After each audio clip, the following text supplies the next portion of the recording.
அல்லாஹ்வுடைய தூதர் சொன்னார்கள், பைத்துல் மக்தஸுக்குரிய போராட்டம், மஸ்ஜிதுல் அக்ஸாக்குரிய போராட்டம், அதிலே முஸ்லிம்கள் வெற்றி கொள்வார்கள். யகூதிகளோடு நீங்கள் போராடுவீர்கள். அந்த பள்ளிவாசல் எங்கள் கையில் வரும் வரைக்கும் மறுமை நாள் வராது. உலகம் அல்லாஹ்வுடைய தூதர் மறுமை நாள் என்று ஒன்று பேசினால் ஒருவர் வீட்டுக்குள்ளே இருந்து பேசக்கூடிய விஷயங்களை மறுமைக்குரிய அடையாளம் என்று சொல்ல மாட்டார். புத்தளத்திலே ஒருவர் மரணித்து விட்டால் இதுதான் அப்பா மறுமைக்குரிய அடையாளம் ரசூலுல்லாஹ் சொல்ல மாட்டார். உலகம் மீடியாக்கள் போட்டோ எடுத்து வீடியோ பண்ணி பதிவு செய்து உலகம் எங்கும் எப்பொழுதும் கதைத்துக் கொண்டே இருப்பார்களே, உலகத்துக்கு எல்லா மக்களுக்கும் புரியுமே, அந்த மாதிரியான செய்திகள் தான் மறுமைக்குரிய அடையாளம். அல்லாஹ்வுடைய நல்லடியார்களே, ரசூலுல்லாஹ் சும்மா அடையாளம் போடவில்லை. மறுமை நாள் வரும் வரும் வரும், நீங்கள் தயாராகுங்கள் என்று சொல்லவில்லை. கல்புகளை சுத்தப்படுத்தி இறைவன் பக்கம் நானும் நீங்களும் நெருங்க வேண்டுமா? எத்தனையோ ஆயிரம் வருடங்களுக்கு பிறகு வரக்கூடிய மறுமை நாளை கட்டம் கட்டமாக நெருங்குகிறது, நெருங்குது நெருங்குது நெருங்குது என்ற மெசேஜ் நமக்கு வர வேண்டுமா? எப்படி நாம் வாழுகிற நேரத்தில் நேற்றை விட இன்றைக்கு நான் கபரை நெருங்கி விட்டேன் என்ற உணர்வு நமக்கு வருகிறதோ, இதே மாதிரி அல்லாஹ் ஜல்ல ஷானுஹு வ தஆலா ஒவ்வொரு அடையாளத்தையும் அப்படியே உலகத்துக்கு காட்டுவான். அது எங்கேயோ ஒரு மூலையில் யாருக்கும் தெரியாமல் நடந்த ஒரு செய்தியாக இருக்கவே இருக்காது. அல்லாஹ்வுடைய நல்லடியார்களே, உலகமே பேசும். அப்படியா? அதை நீங்கள் ஹதீஸில் வந்து பார்த்தால் ரசூலுல்லாஹ் சொல்லி இருப்பார்கள், ஒரு யுகம் மலரும், அந்த யுகத்திலே இப்படி நடக்கும், அது நடக்கும் வரைக்கும் மறுமை நாள் வராது. ஒப்பிட்டு ஒப்பிட்டு ஒப்பிட்டு பார்த்து உலமாக்கள் மிக தெளிவான ஒரு முடிவுக்கு வந்து விட்டார்கள். இது கடைசி யுகமாக இருக்கக்கூடிய வாய்ப்புகள் எக்கச்சக்கமாக இருக்கிறது. ஏராளமான ஆதாரங்கள் இருக்கிறது. அல்லாஹ்வுடைய நல்லடியார்களே, சொன்னார்கள் ஃபுராத் நதி தங்கமலை வெளியாகும் என்றார்கள். வரலாறு காணாத விதத்தில் யூப்ரட்டிஸ் நதி வத்தி கொண்டிருக்கிறது. நீங்கள் பார்த்திருக்கலாம், விடிவெள்ளி பத்திரிகையில் கூட ஆர்டிகல் போட்டு வரலாறிலே இதுவரைக்கும் இது வத்தாத விதத்தில் வத்திருக்கிறது. உலகத்துடைய சேட்டலைட்டுகள் எல்லாம் அங்கே போகிறது. நிறைய அதிசயங்கள் கிட்ட கிட்ட கிட்ட நடக்கிறது என்று சொன்னால், அல்லாஹ்வுடைய நல்லடியார்களே, இந்த செய்திகளை நான் சொல்லுகிற நேரத்தில் கல்புகளில் இதை வைத்துக் கொண்டு நீங்கள் கேட்டால் மறுமை நெருங்கி விட்டதா என்ற உணர்வு எனக்கும் உங்களுக்கும் கேள்வி கேள்வியாக வரும். அல்லாஹ்வுடைய நல்லடியார்களே, அப்படி என்றால் நபிகள் நாயகம் ஸல்லல்லாஹு அலைஹி வஸல்லம் அவர்கள் சொன்ன செய்தியை பாருங்கள். அல்லாஹ்வுடைய தூதர் சொன்னார்கள், மறுமை நாள் நெருங்குற நேரத்தில் ஒரு படையை பற்றி ரசூலுல்லாஹ் சொன்னார்கள். உலகத்திலே அரபு நாடுகளில் இந்த யுத்தங்கள் ஆரம்பிக்கப்பட்டு எல்லாம் யுத்தம் புரிகிறார். ரசூலுல்லாஹ்வுடைய ஹதீஸை படி இந்த லைன் ஷாமுடைய லைன் துருக்கி, அதே மாதிரி இந்த ஷாமுடைய லைன்களில் யுத்தம் ஆரம்பிக்கப்பட்டுவிடும். யுத்தம் ஆரம்பிக்கப்பட்டால் இந்த யுத்தம் இப்பொழுது முடிந்து விட்டது என்று வைங்கள், அது மறுமை நாளைக்குரிய யுத்தம் இல்லை. சிரியாவில் ஆரம்பிக்கப்பட்ட யுத்தம் முடியாமல் மறுயுத்தம் மறுயுத்தம் மறுயுத்தம் மறுயுத்தம் என்று வந்தால் அது மறுமை நாளைக்குரிய யுத்தம். மறுமை நாள் இமாம் மஹதி வரும் வரைக்கும் அந்த யுத்தம் முடியாது. அல்லாஹ்வுடைய நல்லடியார்களே, அப்படி என்றால் எக்கச்சக்கமான ஆதாரங்கள் இருக்கிறது இந்த யுத்தம் முடியாது என்பதற்கு. நிறைய சான்றுகள் இன்ஷா அல்லாஹ் பிறகு பிறகு நான் சொல்கிறேன். அந்த அளவுக்கு இடியாப்ப சிக்கல் யுத்தம் ஒன்று இங்கே நடக்கிறது. இந்த யுத்தம் என்னென்று நீங்கள் புரிந்தால்தான் அந்த விஷயத்தை நீங்கள் தெளிவாக புரிவீர்கள். அல்லாஹ்வுடைய நல்லடியார்களே, நபிகள் நாயகம் ஸல்லல்லாஹு அலைஹி வஸல்லம் அவர்கள் சொன்னார்கள், அதாவது நீதமான ஒரு படை கிழக்கு பிரதேசம் என்றார்கள். ஊருடைய பெயரை சொல்லவில்லை. நீதமான ஒரு படை வெளியாகும் என்றார்கள். அந்த படை வெளியாகினால் கிழக்கு பிரதேசம் என்றால் ஷாம் பிரதேசம். அங்கிருந்து வெளியாகினால் அவர்கள் எங்க போவார்கள்? அதாவது மக்கா மதீனா இந்த கடந்து போகிற நேரம் 3 மன்னர்களுடைய பிள்ளைகள் ஆட்சிக்காக போராடுவார்கள். 3 ராஜாமார்களுடைய பிள்ளைகள் ராஜாமார்களை வைத்து ஆட்சிக்காக போராடுவார்கள். அந்த நேரத்தில் இந்த படைக்கு பேர் என்ன? நீதமான படை. இவர்கள் காபத்துல்லாவை கைப்பற்றுவார்கள், இவர்கள் மதீனாவை பிடிப்பார்கள், இவர்கள் அந்த ஆட்சியெல்லாம் பிடிப்பார்கள். அந்த ஆட்சியை பிடித்தால் இவருடைய படைகள் எங்கிருந்து போகும் தெரியுமா? Central point Medina Munawwara. ரசூலுல்லாஹ்வுடைய மண்ணில் இருந்துதான் உலகம் எங்கும் படைகள் அனுப்பப்படுகிற அந்த மையமாக மாற்றப்படும். அந்த படை கிழக்கு பிரதேசத்தில் வந்தால் ஒரு மனிதனை சுமந்து வந்திருந்தது அந்த படை. ஆனால் சத்தியமாக அந்த மனிதரை அந்த படை கொண்டு வந்தது அந்த படைக்கே தெரியாது. அப்படி என்றால் படையில் மெல்ல மெல்ல சேருவார்களா இருக்கும். ஒரு ஜிஹாது படை கிழக்கிலிருந்து வந்தால் திடீரென்று வராது. அந்த படைக்கு மெல்ல மெல்ல மெல்ல மெல்ல சேர்ந்து வருவார்கள். அந்த மனிதர் யார்? ஷாமில் இருந்தவர் தான் அவர். ஷாமுக்கு சொந்தக்காரர். ரசூலுல்லாஹ் சொன்னார்கள், என்னுடைய பேருக்கு அவருடைய பேர் ஒத்ததாக இருக்கும், என் தகப்பன் பேருக்கு அவருடைய தகப்பன் பேர் ஒத்ததாக இருக்கும், என் தாய் பேருக்கு அவருடைய தாய் பேர் ஒத்ததாக இருக்கும், அவருடைய மூக்கு இப்படி இருக்கும். ரசூலுல்லாஹ் மிக தெளிவான வர்ணனை செய்தார்கள். எப்படி ஒரு இறை தூதர் வருவதற்கு முன்னாடி மறை இறை தூதரை மிக தெளிவாக சொல்லுவாரோ அந்த அளவுக்கு மிக தெளிவாக மறுமை நாளைக்குரிய அடையாளமாக இமாம் மஹ்தி அலைஹிஸ்ஸலாத்து வஸலாம் அவர்களை வர்ணித்தார்கள். அவர் ஹரத்திலே தலையை குனித்துக் கொண்டிருப்பார். ஒருபோதும் நான் மஹ்தி என்று சொல்ல மாட்டார், எனக்கு பையத்து பண்ணுங்கள் என்று சொல்ல மாட்டார். அங்கே உள்ளவர்கள் அவரை கண்டுபிடிப்பார்கள். அவர்கள் அந்த ஹதீஸோடு தான் வாழுவார்கள். அல்லாஹ்வுடைய நல்லடியார்களே, யுத்தங்கள் வாழுகிற நேரம் ஹரத்தை சுத்தி வளைத்த அந்த ஞாபகத்தோடு அங்கே உள்ள அதாவது உலமாக்கள் ஷேக்மார்கள் அந்த ஞாபகத்தோடு இருப்பார்கள். அவர்கள் கண்டுகொள்வார்கள், இவர் இமாம் மஹ்தி. எல்லோரும் பையத்து செய்ய ஆரம்பிக்கப்படுகிற நேரம், பையத்து நடக்க ஆரம்பிக்கப்படும். உலக முஸ்லிம்கள் ஒரே அணியில் திரளக்கூடிய இமாம் மஹ்தி அலைஹிஸ்ஸலாத்து வஸலாமுடைய வருகை வர ஆரம்பிக்கும். ஹரத்தில் இருந்து அந்த ஆட்சி அவர் கையிலே கொடுக்கப்பட்டிருக்கும். ஏன்? அந்த படை அந்த ஆட்சியை எடுத்து கொடுத்திருக்கிறது அவருடைய கையிலே. அவருடைய கையிலே ஆட்சி கொடுக்கப்பட்டால் மதீனாவில் இருந்து ஒரு படை போகும் என்றார்கள் ரசூலுல்லாஹ். மோஸ்ட் பவர்ஃபுல் ரசூலுல்லாஹ்வுடைய ஹதீஸை எடுத்துக்கொண்டால் ஆச்சரியமான ஒரு வார்த்தை வெளியாகிறது. இந்த படைக்கு என்ன சொன்னார்கள்? பேர் சொல்லவில்லை, நீதமான படை என்றார்கள். இதுக்கு பேர் நீதமான படை. வந்தார்களே கிழக்கிலிருந்து, அது நீதமான படை. ஆனா அடுத்த படை என்ன? வந்த படையிலே இமாம் மஹ்தி இருக்கிறார். அவர் ஆட்சி அமைத்ததுக்கு பிறகு இன்னொரு படையை ரசூலுல்லாஹ் சொன்னார்கள். மதீனாவில் இருந்து ட்ரூப்ஸ் படைகள் அனுப்பப்படுகிற நேரம் ஒரு படை அனுப்பப்படும் துருக்கிக்காக, டர்க்கிக்கு அனுப்பப்படும், இஸ்தான்புலுக்கு. ஏனென்றால் கிறிஸ்தவர்கள் அதை பிடித்துக் கொண்டு அங்கே நிறைய பிரச்சனை நடக்க ஆரம்பிக்கும். அந்த நேரத்தில் இந்த படை மதீனாவில் இருந்து அங்கே போகும். அந்த படைக்கு ரசூலுல்லாஹ் வைத்த பேர் என்ன தெரியுமா? உலகத்திலே பலசாலியான படை அதுதான். அமெரிக்காவர்களுக்கு எவனுக்கு கிட்ட வர முடியாது, கிட்ட வர முடியாது. ஆனால் அந்த படையிலும் பிழை செய்தவர்கள் இருக்கிறார்கள். ரசூலுல்லாஹ் சொன்னார்கள், அந்த படை அப்படியே போகும். எங்கே? இஸ்தான்புல், துருக்கியுடைய தலைநகரம், இன்றைக்கு யுத்தம் ஆரம்பிக்கப்பட்ட பிரதேசம். அங்கே போகும். அல்லாஹ்வுடைய நல்லடியார்களே, அங்கே போனால் அங்கே உள்ள கிறிஸ்தவர்கள் கேட்பார்கள், நீங்களே என்னப்பா வந்தீர்கள்? உங்களுக்கு எங்களுக்கு என்ன பிரச்சனை? நாங்க ஊர் மக்களோட பார்த்துக் கொள்வோம். இல்லை, எங்களுடைய சகோதரர்கள் அவருடைய பிரச்சனையில் நாங்கள் தலை போடுவோம் என்று சொல்லுவார்கள். அந்த யுத்தம் ரசூல் ஸல்லல்லாஹு அலைஹி சொன்னார்கள், கடைசி வார், ஃபைனல் வார். தஜ்ஜால் வெளிவருவதற்கு முன்னாடி உள்ள ஃபைனல் வார். துருக்கியுடைய இஸ்தான்புலை கைப்பற்றும் வரைக்கும் மறுமை நாள் வராது. முஸ்லிம்கள் போய் அந்த இஸ்தான்புலை ரோமர்களுடைய கையிலே இருந்து கைப்பற்றுவார்கள். அந்த யுத்தத்திலே 3 கூட்டமாக மதீனாவில் இருந்து போன படை ரசூலுல்லாஹ் பிரித்தார்கள். அதிலே ஒரு கூட்டம் புறமுதுகிட்டு ஓடுவார்கள். அல்லாஹ் ஒருபோதும் அவர்களை மன்னிக்க மாட்டான். ஜிஹாது களத்திலே வந்து அவர்கள் ஓடின ஓட்டத்துக்கு அல்லாஹ் மன்னிக்க மாட்டான். அடுத்த கூட்டம் ஷஹீதாக்கப்படுவார்கள். அல்லாஹ் ஜல்ல ஷானுஹு வ தஆலா அவர்களை மன்னித்து அரவணைத்துக் கொள்வான் என்றார்கள் ரசூலுல்லாஹி ஸல்லல்லாஹு அலைஹி வஸல்லம். 3வது கூட்டம் அந்த யுத்தத்தை வெற்றி கொள்வார்கள். அல்லாஹ் இதற்கு பிறகு அவர்களுக்கு சோதனையே கொடுக்க மாட்டான் என்றார்கள் ரசூலுல்லாஹ். அல்லாஹ் அவர்களுக்கு சோதனையே கொடுக்க மாட்டான். ஷைத்தான் வெளியே வருவான் என்றார்கள் ரசூலுல்லாஹ். கத்துவான், தஜ்ஜால் வந்து விட்டான், தஜ்ஜால் வந்து விட்டான். இதுதான் அந்த ஹதீஸுடைய முக்கியமான வார்த்தை. எது தெரியுமா? அந்த படையில உள்ள மனிதர்கள் யார்? அவர்கள் யார்? அவர்கள் எந்த ஊர் மக்கள்?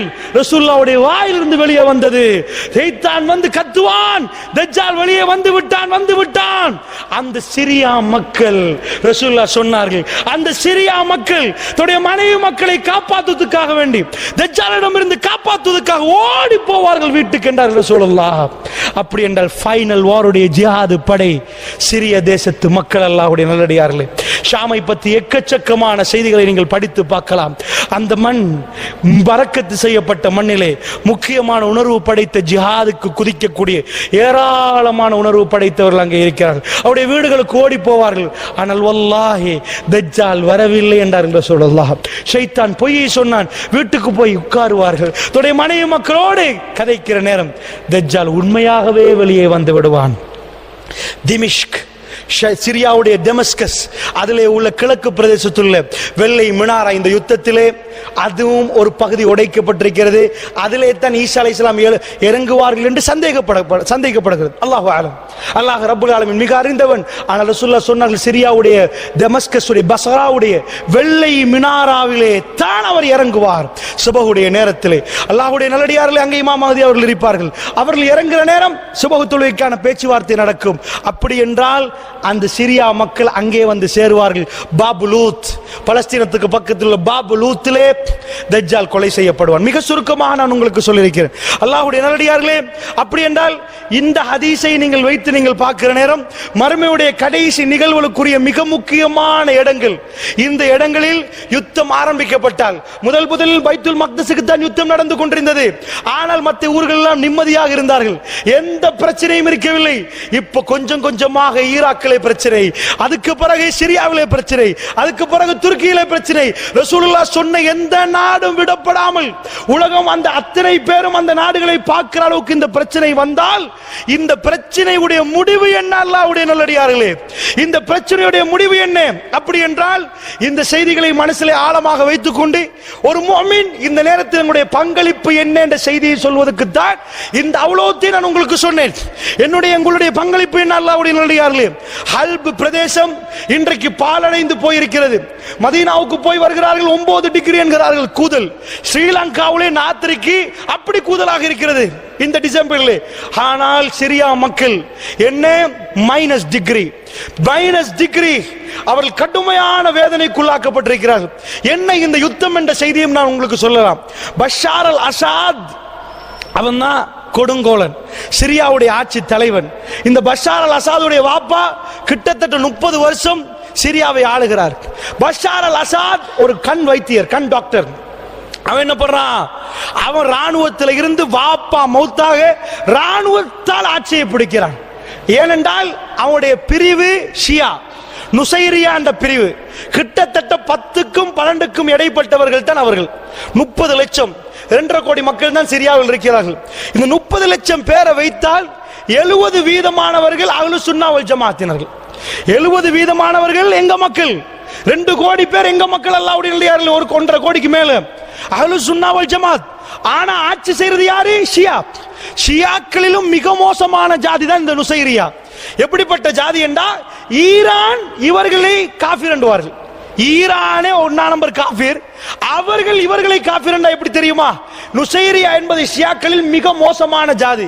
ஏனென்றால் அலி பின் அபி தாலிப் ஒரு மனிதர் அல்ல, அவர்தான் அல்லாஹ் இந்த உலகத்தில் பிறந்தார். அல்லாஹ் இந்த உலகத்தில் மனித உருவம் வந்தால் அலி பின் அபி தாலிப் என்று சொன்ன ஒரு மிக மோசமான ஜாதி அல்லாஹ்வுடைய நல்லடியார்கள். இந்த ஷியாக்கள் தான் அந்த நுசைரியா பிரிவு. இவருடைய எக்கச்சக்கமான பிழைகள் இருக்கிறது. இவர்கள் எப்படி ஆட்சிக்கு வந்தார்கள் என்றா அதான் அத்துமீறி வந்தார்கள். வந்தா மக்கள் பொறுத்து 2011ஆம் ஆண்டுல இதுக்கு மேல பொறுக்கலாண்டு வெடிக்க ஆரம்பிக்குது யுத்தம். அந்த யுத்தம் இப்படி என்றா ஸ்ரீலங்காவில் ராணுவம் இருக்கும். ஏதாவது மக்கள் வந்து புரட்சி செய்தா சுடுவார்களா? இல்ல. என்ன கண்ணீர் புகை அடிப்பாங்க, தண்ணி அடிப்பாங்க, விரட்டுவாங்க, ராணுவத்தை போடுவாங்க. பஷார் அல் அசாத் கையில் எடுத்தது துப்பாக்கி. மக்கள் புரட்சி செய்கிற நேரம் எல்லாத்தையும் கொல்ல ஆரம்பித்தான் பஷார் அல் அசாத். கொல்ல ஆரம்பித்தா உள்நாட்டு போராக மாறுது, மக்களுக்கும் ராணுவத்துக்கு. அது எந்த அளவுக்கு முத்துதென்றால் துருக்கி கை போடுகிறது கொஞ்சமாக. இப்படியே சண்டை முத்துற நேரம் ரஷ்யா தலை மேலாக வருகிறது, ஈரான் கீழால வருகிறது. படை கீழ் தரை மார்க்கமாக ஈரான், மேலான ரஷ்யா குண்டு போட்டு அழித்து சாம்பலாக்குது அஹ்லு சுன்னா வல் ஜமாத். ஹல்ப் என்ற பிரதேசம் வரலாறு மிக முக்கியமா சொல்லுது. அங்கே ஷியாக்கள் வாழ்ந்த சரித்திரமே இல்லை. அல்லாஹ்வுடைய நல்லடியார்களே, நாங்கள் எல்லாம் இருக்கிற மண்ணுக்கு ஷியாக்கள் வந்து அவங்களுடைய நிம்மதி பறிக்கப்படும். அல்லாஹ்வுடைய நல்லடியார்களே, இந்த உலகத்தில் ஆக மோசமான ஜாதிகள் ஷியாக்கள், ஹவாரிஜ்கள். இவர்கள் எல்லோரும் இந்த யுத்தத்தில் ஒன்று சேர்ந்திருக்கிறார்கள். ஹவாரிஜ்கள் அவர்களை இனம் கண்டு கொள்வது மிக கஷ்டம். ஏன்? அவர்களை ரசூலுல்லாஹ் சொன்னார்கள், அவர்கள் பார்ப்பதற்கு நீங்கள் என்னப்பான்னு நினைக்கிற அளவுக்கு அவர்கள் ஓதுவார்கள். அவர்கள் தொழுதால் உங்கள் தொழுகை என்னென்று நினைப்பீர்கள், அவர்கள் நோன்பு பிடித்தால் உங்கள் நோன்பு என்ன நினைப்பீர்கள். அவர்கள் எப்படிப்பட்டவர்கள் தெரியுமா? ஹவாரிஜுடைய பண்பை ரசூலுல்லாஹ் சொன்னார்கள். அவர்கள் எப்படி கண்டுகொள்வீர்கள் தெரியுமா? முஸ்லிம்களை கொல்லுவார்கள், முஸ்லிம்களுக்கு எதிராக நிற்பார்கள், அவர்கள் முஸ்லிம்களை கொல்லுவார்கள். அவர்கள் மட்டும் அந்த யுகம் வளர்ந்து நான் இருந்தால் ஆதி சமுதாயத்தை அல்லாஹ் எப்படி அழித்தான் அப்படி அழிப்பேன் என்றார்கள் ரசூலுல்லாஹ். கண்ட இடத்தில் கொள்ளுங்கள் என்றார்கள் ஹவாரிஜ். இந்த உம்மத்தில் மிக மோசமான ஜாதி அந்த ஹவாரிஜ்கள், ஷியாக்கள். அல்லாஹ்வுடைய நல்லடியார்களே, அவர்கள் எங்கெங்கெல்லாம் பூந்தார்களோ இன்றைக்கு ஹல்புடைய அஹ்லு சுன்னா வல் ஜமாத்தை கொண்டு குயிக்கக்கூடியவர்கள் வேற யாரும் இல்லை, இந்த ஷியாக்கள். கீழால வந்து ஈரானிகள் வந்து இங்கே கொள்கிறார்கள். அல்லாஹ்வுடைய நல்லடியார்களே, எங்க நாட்டிலையும் ஷியாக்களை பத்தி பேசுகிறார்கள். சுப்ஹானல்லாஹ், என்ன மதிப்பு கொடுத்து பேசுகிறார்கள். இமாம் குமைனி காரி துப்ப இமாம் குமேனி அவன்.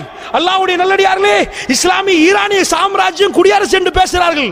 அல்லாஹ் பாதுகாக்க வேண்டும். இந்த உம்மத்தின் மிக பெரும் முசீபத்துக்காரர்கள். ரசூல் ஸல்லல்லாஹு அலைஹி வஸல்லம் நஜ்தை பார்த்து சொன்னால் ஃபித்னாவுடைய மண் என்றார்கள். அந்த ஃபித்னாக்குரிய மண் குழப்பவாதிகள். உங்களுக்கு தெரியும் அல்லாஹ்வுடைய நல்லடியார்களே, நம்ம நாட்டிலும் 200க்கு மேற்பட்டவர்களை ஈரானுக்கு அனுப்பி ஸ்காலர்ஷிப் கொடுக்கப்பட்டு மூளை செலவு செய்யப்பட்டு உலமாக்கள் என்ற பெயரில் ஸ்ரீலங்காவுக்கு வரவழைத்திருக்கிறார்கள். உங்களுக்கு தெரியும் கதுரல பகுதியிலே, அதாவது புலனர்வையிலே கதுரல பகுதியிலே, அதாவது ஷியாக்களுடைய மதரசா நடக்கிறது.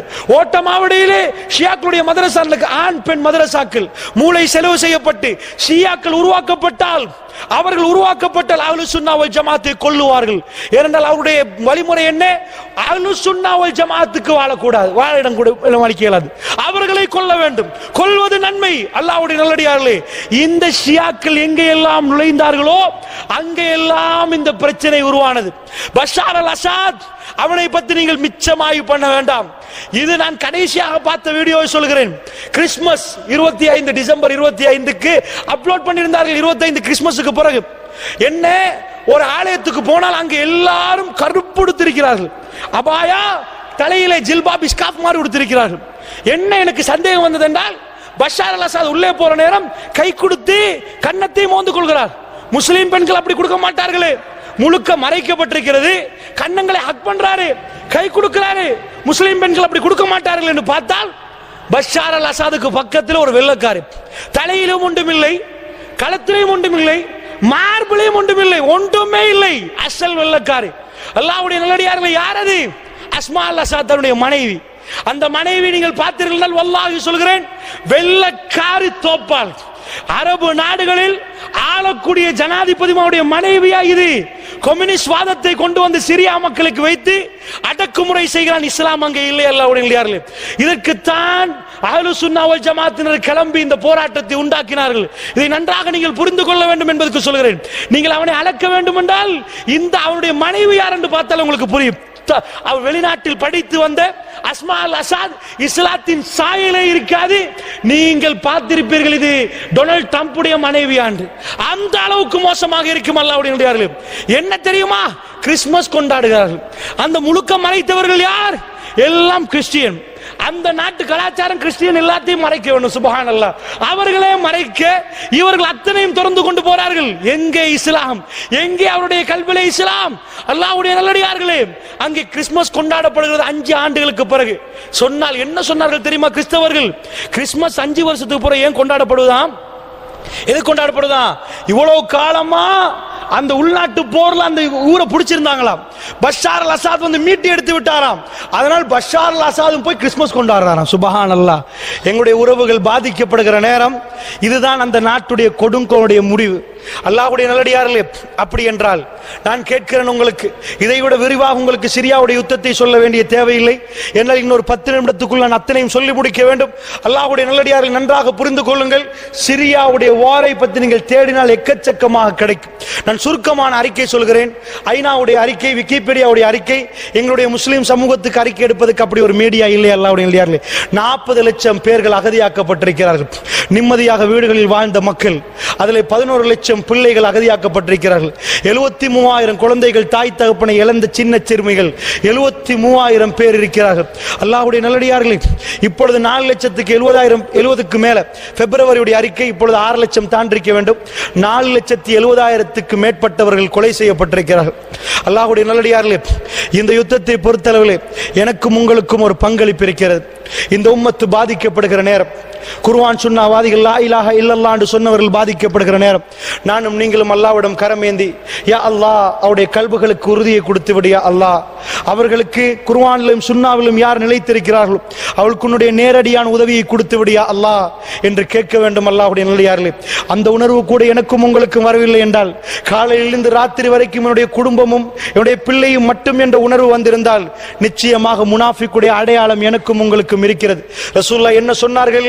இந்த உம்மத் பாதிக்கப்படுகிற நேரம் அது சம்பந்தமாக உங்களுடைய கல்பு போராடவில்லை என்று சொன்னால் மாதா அலா ஷுஅபத்தி மினன் நிஃபாக், நிஃபாக்குடைய முனாஃபிக்குடைய தன்மையோடு அவர் மரணித்து விட்டார் என்று சொன்னார்களே. அல்லாஹ்வுடைய நல்லடியார்களை நீங்கள் பார்த்திருப்பீர்கள், முழு உலகமே பார்த்தது, உலகமே அழிந்தது. வெளிநாடுகளில் மேற்கத்திய நாடுகளில் பேப்பர்ல ஹெட்லைனாக வந்த செய்தி என்ன, நிறைய வீடியோக்கள் ஜூம் பண்ணி காட்டினார்கள். கையிலே தூக்கினால் இந்த அளவு குழந்தை, ஒரு 4 வயசு இருக்கும் அந்த குழந்தையுடைய சைஸ், 3 வயசு சரி இருக்கும். அல்லாஹ்வுடைய நல்லடியார்களே, கடற்கரையில் முகம் குப்புற பிறண்டு அலை வந்து அடித்து அடித்து போகிற நேரம் குழந்தையுடைய தலை நலைந்து போகுது, முகம் குப்புற குழந்தை பிறண்டிருக்கிறது. ஜனாசா, அந்த புள்ள மௌத்தாகி இருக்கிறது. அந்த புள்ளையுடைய உம்மா கடலில் மௌத்தாகிட்டாங்க, வாப்பா மௌத்தாகிட்டாங்க. சின்ன சிறுமி கடற்கரை ஓரமாக மரணிக்கப்பட்டது முழு உலகமே பார்த்தது. சிரியாவில் இப்படிப்பட்ட அவல நிலையா? அந்த குழந்தைகள் ஆங்காங்கே கொலை செய்யப்பட்டிருக்கிறார்கள், சின்ன சிறுமிகள். அந்த ஜனாசாவை தூக்கி கொண்டு போகிற நேரம் வயிறு பத்துகிறது. இந்த அளவுக்கு கொடுங்கோலான மிக மோசமான தன்னுடைய ஆட்சிக்காக இவ்வளவு மோசமான யுத்தத்தை நடத்துவார்களா? அந்த பஷார் அல் அசாதுக்கு எதிராக அல்லாஹ்விடம் கையேந்த வேண்டாமா? அல்லாஹ்வுடைய நல்லடியார்களே, எங்களுடைய மக்கள் ஐரோப்பாவுக்கு போய் அதுக்கு அடுத்ததாக உள்ள கிறிஸ்தவ நாடுகளுக்கு போய் நீங்கள் எல்லாம் பார்த்திருப்பீர்கள். மிக பிரபலியமாக வந்த ஒரு வீடியோ, ஒரு உம்மா கை குழந்தையை தோளிலே வைத்துக் கொண்டிருக்கிறாள். பாப்பா வந்து ரயில்வே ட்ரக்கிலே அப்படியே தள்ளுறார். புள்ளை தன்னுடைய மனைவியையும் புள்ளையோடு அவரும் வந்து அப்படியே பிறழுகிறார்.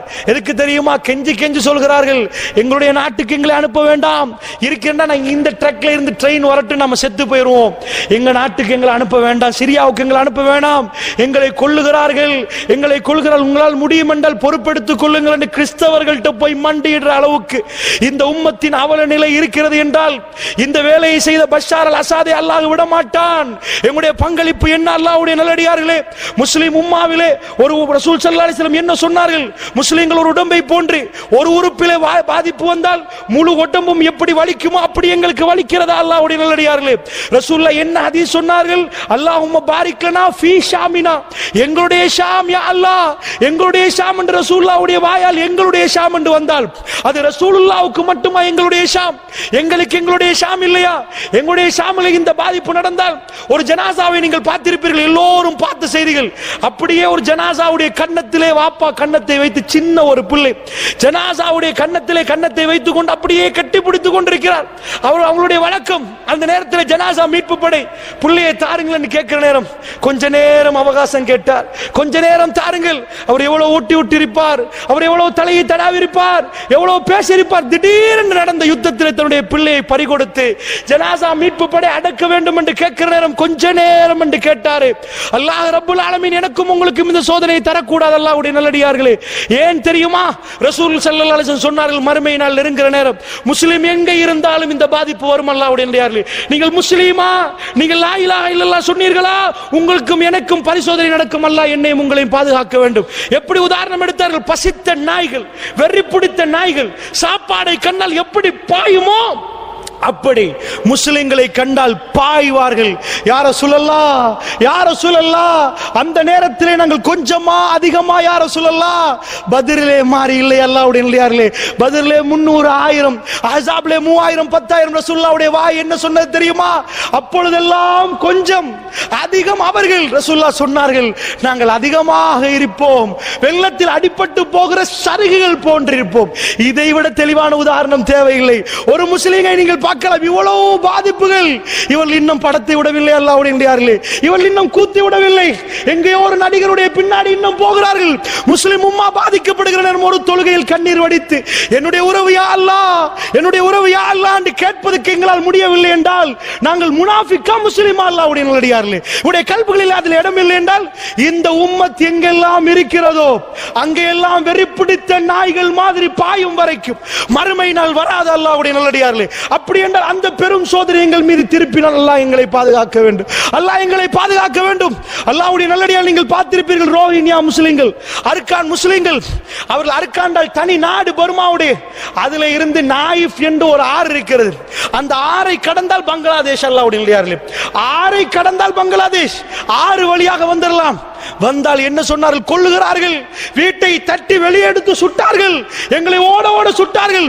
உலகத்தில் யாரும் பேசவில்லை. இன்னொரு நாடுக்கு ஒரு பிரச்சனை என்றால் சேட்டலைட் வேணுமா, அது வேணுமா, இது வேணுமா எல்லாம் பேசுவார்கள். முஸ்லிமுக்கு சண்டை நடந்தால் எங்களுக்கு உள்ளே போக முடியாது, பெரிய பிரச்சனை, அதை அனுப்ப முடியாது. சுப்ஹானல்லாஹ், எல்லாரும் சேர்ந்து நடிக்கிறார்கள், எல்லாரும் சேர்ந்து நாடகம் ஆடுகிறார்கள். ரசூலுல்லாஹ் சொன்னார்களே, அது பொய்யாக கூடாது. அல்லாஹ்வுடைய நல்லடியார்களே, வெறி பிடித்த நாய்கள் எப்படி பசித்த சாப்பாடுக்கு பாயுமோ, எல்லா வெறியர்களும் எங்களை மீது சாயிறார்கள், எங்கள் மீது டெரரிஸ்ட் என்கிறார்கள், எங்கள் மீது பாயிறார்கள். ஏன்? லா இலாஹா இல்லல்லாஹ் முஹம்மதுர் ரசூலுல்லாஹ். கடைசி நேரம் அல்லாஹ் ரப்புல் ஆலமீன் சோதிப்பான். அல்லாஹ்வுடைய நல்லடியார்களே, அந்த மாதிரி அதிகமான முஸ்லிம்கள் இருந்தாலும் எல்லா நாடுகளும் மிக தெளிவாக, அந்த ஹதீஸுக்கு உதாரணம், எல்லா நாடுகளும் கதவை பூட்டிக் கொண்டது, எடுக்க இயலாது என்று. பர்மாவுடைய முஸ்லிம்கள் நீங்கள் பார்த்திருப்பீர்கள், அதை எல்லோரும் பார்த்தார்கள். அதை சோர் பார்சலை பங்களாதேஷில் இருந்து கொடுத்ததை பார்த்தீர்களா? குழந்தைகள் அழுகுது, தேம்பி தேம்பி அழுகுது, எல்லோரும் கையில வைத்து பசிக்குது, சாப்பிட்டு இருக்கவில்லை, பாஞ்சு வந்திருக்கிறார்கள் போட்டிலே, ஊடை விட்டு விட்டு, வாசலை விட்டு விட்டு, எல்லாத்தையும் திறந்து விட்டு. அவர்கள் வந்தால் பங்களாதேஷ் சொல்லுது, உள்ளே எடுக்க முடியாது, திரும்பி உங்க நாடுக்கு போங்க. அதுல ஒரு ராணுவ வீரர் எல்லாருக்கும் சாப்பாடு கொடுக்கிறேன்னு போக்கஸ் பண்ணி காட்டினார்கள் வீடியோவில். அவருடைய கண்ணால் கண்ணீர் ஓடுகிறது. என்னால் குழந்தைகள் அழுகிற நேரம் அவருடைய பிள்ளை அவருக்கு ஞாபகம் வந்திருக்கலாம். அவருடைய கண்ணால் ஓடுது. கவர்மெண்ட் உத்தரவு உள்ளே எடுக்க முடியாது சொல்றார். அல்லாஹ் உங்களுக்கு உதவி செய்வான், போங்க, அல்லாஹ் உங்களுக்கு உதவி செய்வான் என்று பார்சலை கொடுக்கிறார். அவருடைய உணர்வு, கல்பு வெளியாகிறது, கண்ணால் ஓடிக்கொண்டிருக்கிறது. ஒரு முஸ்லிமுக்கு இன்னொரு முஸ்லிமுக்கு உதவி செய்ய முடியாத ஒரு காலம், ஒரு முஸ்லிமுக்கு இன்னொரு முஸ்லிம் உதவி செய்ய முடியாத காலம். நாயிஃப் அதே ஆறிலே அவர்கள் மறுபடி போட்டிலே ஏற்றப்பட்டதை நீங்கள் எல்லோரும் பார்த்திருப்பீர்கள். உலகமே இந்த செய்தியை பார்த்தது. ஒவ்வொரு சோறு பார்சலை கொடுத்து விட்டு, ஒரு சாப்பாடு பார்சலை கொடுத்து விட்டு, போட்ல ஏலா ஏலா சொல்ல சொல்ல எங்களை கொண்டு விடுவார்கள், எங்களால் போக முடியாது. என்ன கடைசி அறிவிப்பு என்ன வந்தது? நாயிஃப் ஆறிலே மீன் பிடிக்கிறவர்கள் வந்து பேசினார்கள். என்ன சொன்னார்கள் தெரியுமா? நாங்கள் நிறைய ஜனாசாக்களை கண்டோம், பிள்ளைகளும் உம்மா வாப்பா என்று எல்லோரையும் கண்டோம். அந்த ஆறிலே ஜனாசாக்கள் சிதறி அடிக்கப்பட்டிருந்தது, அவர்கள் மௌத்தாகி விட்டார்கள் என்று பேசினார்கள். அல்லாஹ்வுடைய நல்லடியார்களே, இந்த முஸ்லிம் உம்மாவுடைய நிலைமையை கொஞ்சம் நீங்கள் பாருங்கள். அல்லாஹ்வுடைய நல்லடியார்களே, ஏன் நான் உங்களுக்கு சொல்கிறேன் தெரியும்? எங்களிடம் ஒத்துமை இல்லை. அதாவது உறுதி இருந்தால் தான் வெள்ளம் வருகிற நேரம் தாக்கு பிடிப்போம். ரசூலுல்லாஹ் என்ன சொன்னார்கள்? வெள்ளம் வருகிற நேரம் அடிப்படுகிற சருகுகள் மாறி நீங்கள் இருப்பீர்கள். அப்படி என்று சொன்னால் இவ்வளவு பெரிய அனர்த்தங்கள் வருகிற நேரம் எங்களுடைய பங்களிப்புகள் என்ன? அல்லாஹ்வுடைய நல்லடியார்களே, என்ன நாம் செய்திருக்கிறோம்? உங்களுக்கு தெரியும், எக்கச்சக்கமான விஷயங்கள் பலஸ்தீனிலே, எல்லா நாடுகள், எல்லா ஊர்களிலும் நிறைய நடக்கிறது என்றால், ஸ்ரீலங்காவில் இருந்து கொண்டு எனக்கும் உங்களுக்கும் என்னுடைய உறவுகளுக்காக ஒரு விடயம் செய்யலாம். யா ரப்பே, இந்த அறிவுல இருந்து கொண்டு சொல்லலாம், யா ரப்பே, அந்த சோதனை எங்கள் பக்கம் திருப்பி விடாது. எங்களுடைய உறவுகள் பாதிக்கப்படுகிறார்கள், யா அல்லாஹ், உன்னுடைய உதவி நேரடியாக தேவைப்படுகிறது. குர்ஆனிலும் சுன்னாவிலும் உறுதியாக வாழ்ந்த மக்களை நீ உடைய கல்புகளை ஸ்திரப்படுத்தி அவர்களுக்கு உதவி செய்து விடு, யா அல்லாஹ். 73,000 குழந்தைகள் தேம்பி தேம்பி அழுகிறது. உம்மா மௌத்தாகி விட்டார்கள், வாப்பா மௌத்தாகி விட்டார்கள். அல்லாஹ் ஜல்ல ஷானு வ தஆலா உங்களுடைய குழந்தைகளுக்கு அந்த நிலைமை உருவாக்கி இருக்கிறான். அல்லாஹ்வுடைய நல்லடியார்களே, எங்களுடைய உறவுகள் பாதிக்கப்படுகிற நேரம் அந்த குழந்தைகள் எங்களுடைய குழந்தைகள் மாறி பார்க்க வேண்டும். இதுதான் உம்மாவுடைய ஒத்துமை. அல்லாஹ்வுடைய நல்லடியார்களே, முஸ்லிம் உலகத்துடைய ஒத்துமை என்றால் என்ன? ரசூலுல்லாஹ் எதை உருவாக்கினார்கள்? சஹாபாக்களிடம் எதை கொடுத்து கொண்டு போனார்கள்? அவர்கள் அழுதால் எங்களுக்கு அழுகை வர வேண்டும். அல்லாஹ்வுடைய நல்லடியார்களே, கூதல் நடுங்குகிறார்கள், அவர்களுக்கு போவதற்கு இடமில்லை. பலஸ்தீனத்தில் இருந்து அகதிகளாக வரக்கூடியவர்கள் எருமூக் என்று சொல்லி, ஸ்ரீலங்காவில் மெனிக் ஃபார்ம் என்று சொல்லி எப்படி ஒரு இருந்ததோ அதே மாதிரி எருமூக் என்று சொல்லி ஒரு இடத்திலே தான் எல்லோரையும் கொண்டு வந்து சேர்த்தார்கள் சிரியாவிலே, பலஸ்தீனத்தில் இருந்து. ஆனால் பலஸ்தீனத்தில் இருந்து வந்த அகதிகள் சிரியாவுக்கு வந்தால் சிரியாவிலேயும் உள்ள அகதிகள் எங்கே போவது? அல்லாஹ்வுடைய நல்லடியார்களே, அங்கே உள்ளவர்கள் கொஞ்ச நெஞ்சமாக இங்கே வந்து சேர்ந்தார்கள், இங்கே உள்ளவர்கள் அகதியாக்கப்பட்டிருக்கிறார்கள், எங்கே போவது? அல்லாஹ்வுடைய நல்லடியார்களே, இது ஜஸீரத்துல் அரபில் கடைசியாக வீசக்கூடிய காத்து. இவர்கள் எங்கே போவது? இவர்கள் சுத்தி சுத்தி சுத்தி அதுக்குள் தான் போராட்டம் நடத்துவார்கள். நான் சொன்னனே உங்களுக்கு இடியாப்ப சிக்கல் என்று. இந்த போராட்டம் முடியாமல் தொடரும் என்று என்னுடைய கல்பு சொல்கிறது. ஏனென்றால் மிக பிரம்மாண்டமான இடியாப்ப சிக்கல் இதுக்குள் இருக்கிறது. ஏன்? சிரியாவுடைய படையை சொல்கிறேன். அதாவது பஷார் அல் அசாத் அவனுடைய ராணுவத்தை அனுப்புகிறான், ரஷ்யா உதவி செய்கிறது, அங்கால் ஈரான் உதவி செய்கிறது. இந்த பக்கத்தில் மக்களுக்காக இருக்கிறது துருக்கி. ISIS அடுத்தபடி அல் கைதா, இப்பொழுது சவுதி உட்பட சில நாடுகள் வரப்போகிறது. அல்லாஹ்வுடைய நல்லடியார்களே, அஹ்லு சுன்னா வல் ஜமாத் பக்கம் இருக்கக்கூடிய ஜபஹத்துன் நுஸ்ரா, இந்த மாதிரி படைகள் இருக்கிறது. இந்த படைகள் எல்லோரும் நல்லவர்களா? இங்கதான் பிரச்சனை. அல்லாஹ்வுடைய நல்லடியார்களே, அஹ்லு சுன்னா வல் ஜமாத்துக்கு இன்றைக்கு பாதிப்பு நடக்கிற நேரம் இங்கே இருந்து அடிக்கிற எல்லாரும் நல்லவர்கள் இல்லை. அப்படி என்றால் யுத்தம் முடி அவர்களுக்கு அடிக்க வேண்டியிருக்கிறது. உங்களுக்கு புரிகிறதா? நாங்கள் சண்டை பிடிக்கிறோம் என்று வைங்கள், இன்னொரு கூட்டத்துக்கு எதிராக சண்டை பிடிக்கிறோம். பிடிக்கிற நேரம் யஹூதியும் சேர்த்துக் கொள்கிறோம், நசாராவை சேர்த்துக் கொள்கிறோம், அவர்களுக்கு அடிப்பதற்காக வேண்டி. அடித்து முடிந்த பிறகு நாங்கள்லாம் ஒரு ஆட்கள். அல்லாஹ்வுடைய நல்லடியார்களே, யஹூதி வேறு, நசாராக்கள் வேறு. அல்லாஹ்வுடைய நல்லடியார்களே, ISIS யார்? அவர்களை பற்றி தெளிவான படம் இன்றைக்கு உலகத்தில் இல்லை. இன்றைக்கு ஒரு அப்டேட்டை பார்த்தேன் நான். என்ன வந்து எங்களை இப்படித்தான் செய்தார்கள் என்று. பொய்யா உண்மையா அல்லாஹு ஆலம். எங்களை இந்த மாதிரி கொடுமைப்படுத்தினார், விபச்சாரத்தில் இது பண்ணினார், நான் பல தடவை பாதிக்கப்பட்டேன் ஒரு பெண் சொல்கிறார். ISIS யார்? அமெரிக்கா எப்படி இந்த காயை நகர்த்துகிறது? ஏன் இது மறுமை நாளுக்குரிய அடையாளமாக இருக்கக்கூடாது? ஏன் நான் இதை சொல்கிறேன் தெரியுமா? அல்லாஹ்வுடைய தூதர் ஸல்லல்லாஹு அலைஹி வஸல்லம் சொன்ன செய்திகள் எல்லாம் அடுக்கி பார்க்கிற நேரம் ரோமர்கள் கடைசியாக வருவார்களா இல்லையா? ஈராக் யுத்தம் நடக்கிற நேரம் எல்லாமே எப்பொழுதுமே இன்டர்னல் வாரை உண்டாக்குவான் அமெரிக்கா. அவன் நேரடியாக முதலில் வரமாட்டான். இன்டர்னல் வாரை உண்டாக்கிவிட்டு அவர்கள்ட்ட சில அமைப்புகள் இருக்கிறது. அவர்கள் எல்லா ஆயுதத்தையும் வித்து 10% ஒதுக்கி விடுவார்கள். ஒரு அளவு 10% இல்லை, ஒரு பேச்சு 10% ஒதுக்கினா அவர்கள் தான் வந்து மனிதாபிமானத்தை பேசக்கூடியவர்கள். எது? ஆயுதம் வித்த சல்லிலே ஒரு பகுதி இருக்குது. நீங்க சண்டை பிடிங்கடான்னு சண்டையை மூட்டி சண்டைக்கு ஆயுதத்தை எல்லாம் வித்ததுக்கு பிறகு ஃபைனலி வருவார்கள். பார்த்தீர்களா ரெட் கோஸ்டை? பார்த்தீர்களா என்ன மனிதாபம்? பார்த்தீர்களா தூக்கி போறார்கள், கெட்டி போறார்கள், அடிச்சு போறார்கள் என்பார்கள். எல்லாமே அதுல ஒரு பகுதி. அவர்கள் புட்ட ஆயுதத்தை வித்தத்தில் ஒரு பகுதி. என்ன பண்ணார்கள்? ஆப்கானிஸ்தான் வார் அடித்தார்கள், தலைபாண்டார்கள், அல் கைதாண்டார்கள். எல்லாம் என்ன நடந்தது? கடைசியில் வந்து இறங்கி எல்லாத்தையும் முடக்கி இல்லாமல் ஆக்கினார்கள். ஃபைனலா தான் எல்லாத்துக்கும் ஆயுதம் விற்பார்கள். உள்ளுக்குள்ள சண்டை நடந்ததுக்கு பிறகு கடைசி அவர்கள் இறங்குவார்கள், சண்டையை முடித்து விட்டு அவர்கள் கையில் எடுப்பார்கள். இதே மாதிரி ஈராக்குடைய வார் முடிகிற நேரம்